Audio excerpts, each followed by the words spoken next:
The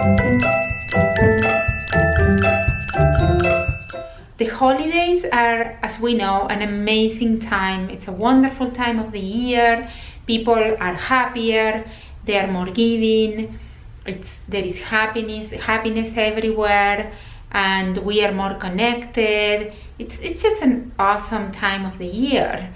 But it can also be a very, very sad and depressing and dark time for a lot of people. Even for people that love the holidays like me. It's not like it's all unicorns and rainbows.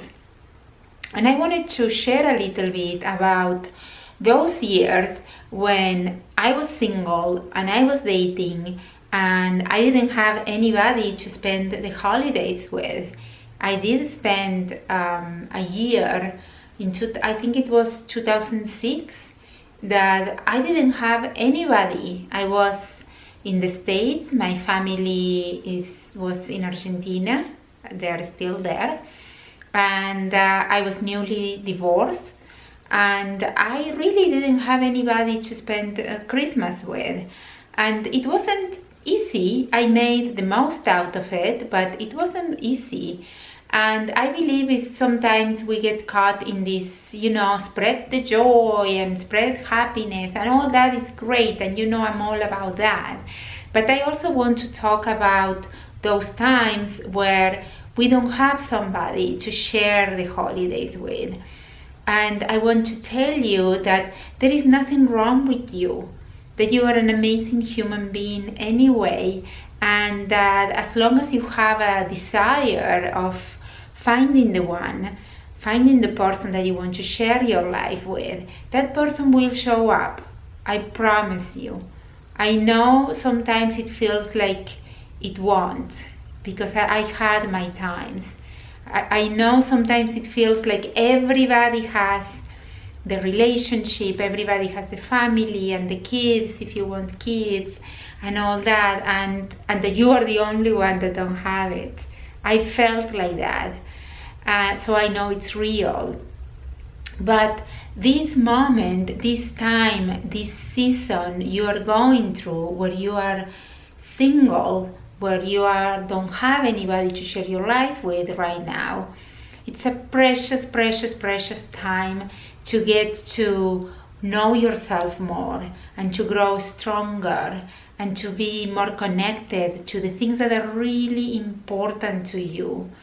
I used that time when I was by myself to really, really get to connect to myself and envision how my next Christmas was going to be. And I wrote on my journal and I created the reality I wanted to live in the following year. And in all honesty, it didn't happen in the following year. I had to wait a couple of years for, up until I met Richard, my husband now. But I never gave up. And there are things that we can do during those times when we are feeling down, when we are feeling like we are the only one alone, to mitigate a little bit that feeling of loneliness, that feeling of not being enough, of maybe even feeling like there is something wrong with us. And a few things that we can do, that I used to do, that I did, is that I went and volunteered. So I helped. I always found that when I was on my darkest moments, I found a lot of refuge on helping other people, on extending whatever I had, whatever I could extend to them. It always came back to me tenfold. So that is something that I highly encourage you, if you are in this situation right now where you don't feel good and you are dreading the holidays, you're dreading this time of the year. Just help somebody else. We all need help. We all need help.